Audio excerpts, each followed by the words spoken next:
Hello and welcome! Today we may not be in the demon realm, but we are back in the human realm to talk about the Season 3 premiere of The Owl House. As a little introduction, The Owl House is a show about a human named Luz, who accidentally stumbles into the demon realm, where she arrives in the Boiling Isles. Here, she befriends the infamous Ida Clawthorne and demon housemate King. The show follows Luz as she sets out on her dream to become a witch. Now, Season 3 finale is set way after this, so for some context, Luz and her friends have now been thrown back into the human realm after a godlike being, called the Collector, is threatening to destroy the demon realm.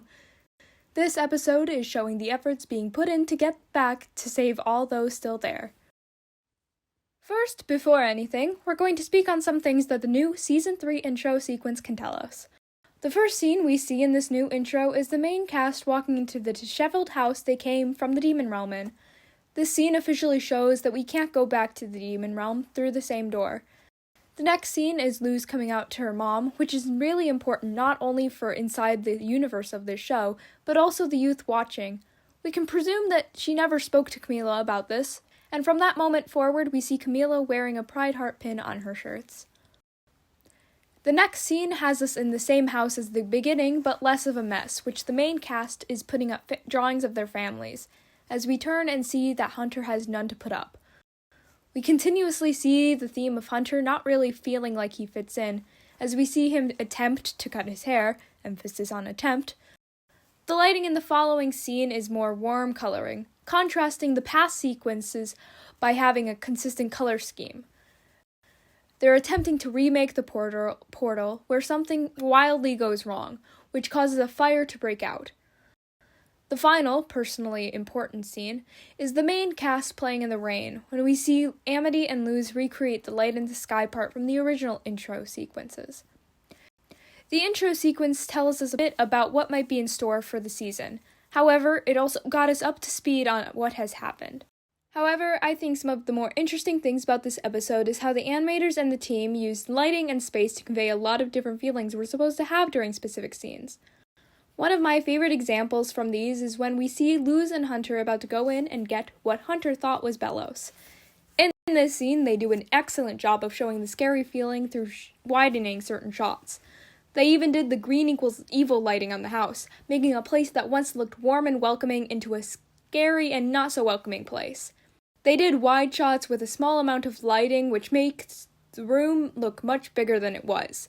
Later in the scene, we see how the green from upstairs contrasts the bright red lights of the basement as we slowly zoom in on the closet as it's shaking. I mean, how much more scary can you get than that? Apparently, we can get even scarier, since throughout the episode, we get small hints that Bellows is in the human realm. These shots normally have a foggy background with teal lighting, green foreground to blend well with the teal. We see this same color combo once we get to the climax of the episode, which is my personal favorite scene. The whole scene with Hunter being possessed by Bellows, otherwise known as Hellos, has the same bluish teal lighting covering the whole area. The way the Hellos scenes are shot, showing us looking up at him, make him look taller and more threatening. When Flapjack sacrifices himself for Hunter to live, the lights make the scene look solemn and saddening. Most people who have been watching have seen Flapjack as Hunter's way of getting out of the Emperor's coming, by befriending a palisman. Flapjack sacrificing himself for Hunter is what makes this scene even more dramatized, even if you've never seen an episode before this. To contrast the spooky, scary stuff that is definitely on theme for Halloween, we should definitely focus on the more brighter, happier parts of this episode. Most of the time, for happier, lighter scenes, there's no specific lighting. If anything, there's usually no lighting.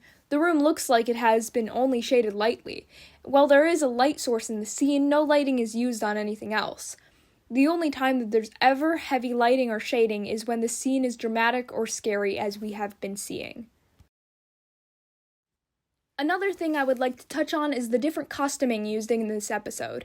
While all of the characters keep their classic style, they have a human realm touch to it. Design of their new clothing can show their different personalities and how well they've adjusted to their new environment. For example, some of the characters are more dressed up, while some have more casual wear. My two favorite contrasting ideas with this are Hunter and Amity. Hunter is much happier in the human realm than he was in the demon realm. Therefore, his sweater and comfortable pants show how much more comfortable he is. He continuously wears more laid-back clothing with button-ups and casual pants. He even cut his hair. He's wearing clothes like he never wore in the demon realm because it's clear that the most comfortable he's ever been has been when he's in the human realm. However, the continuous dressing up of Amity and her only getting comfortable a little while later in the episode seems to show how she's not settled and is eager to get back home. Eventually, I think Halloween is the climax where she eventually gets excited to be calm and spend time with Luz. Finally, for the longest part of this video, this show loves to hide little things in the background where most people would not be looking. Most people look at the characters. However, for this section, we'll focus on the back. In the background of the house, we can see plants, pots, and candles on shelves, pictures on the walls. In the basement, there's a bunch of clutter bought from when Luz was younger. Some stuff even owned by Luz's father. There are string lights hanging up in the room, clutter on every surface, a sewing machine in the back. We can see a corner with fishing supplies and such, even a box creeping that says Manny. This basement has some of the only stuff that this family has left of Manny after he passed, and we can finally see some of what he was like. Luz's room can tell us a bit about her from before we see her in the demon realm. We can see drawings of Azura on the wall and some other doodles, showing how she's always been creative.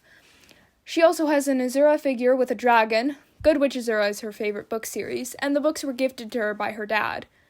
She seems to have a bunk bed despite being an only child.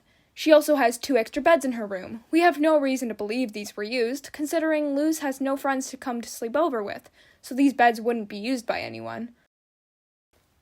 The wall of pictures can be a bit hard to see, but the 2 most important ones is a family photo with Manny in it and a picture of Manny throwing Luz in the air. These are really the only pictures we've seen of Manny, so we can guess that after Manny passed, Luz and Camila didn't really talk about him much, other than the anniversary. Throughout the episode, we also get to see how the house they got transported into has been redone. The group redecorated it with furniture and pictures on the wall. They also have plants and some lights, presumably some stuff borrowed from the basement. We can see how they put up some new wallpaper, and while the other room is mostly undecorated, we can sometimes see the other side. As Camila points out, the group drew Hootie on the door, most likely trying to feel more at home, like they were in the Owl House. What I think is also important is how Luz's locker looks now that she's back in school. She clearly misses the demon realm, and has a lot of drawings of Eden and King. She also has a papier-mâché head statue of King's skull head in there. She has a newspaper from when Ida was in the human realm. If we look in the little left middle side, we can also see the Grom night photo she took with Gus, Willow, and Amity. However, Gus and Willow aren't seen in this version, it seems. In the top left corner, we can see a doodle of a light glyph on a piece of paper. This show has a lot of tiny details by storytelling, mood setting, and using lighting, space, costumes, and decor. They put in these tiny details for people to find and also think about what everything could possibly mean. Since this show is animated, obviously everything in the back, everything about the lighting means something, which is what makes a high-quality episode like this so important, as they were clearly given more resources to make everything look even better. All of the backgrounds and lightings are set a mood, tell a story, or even tell us more about the world that they live in.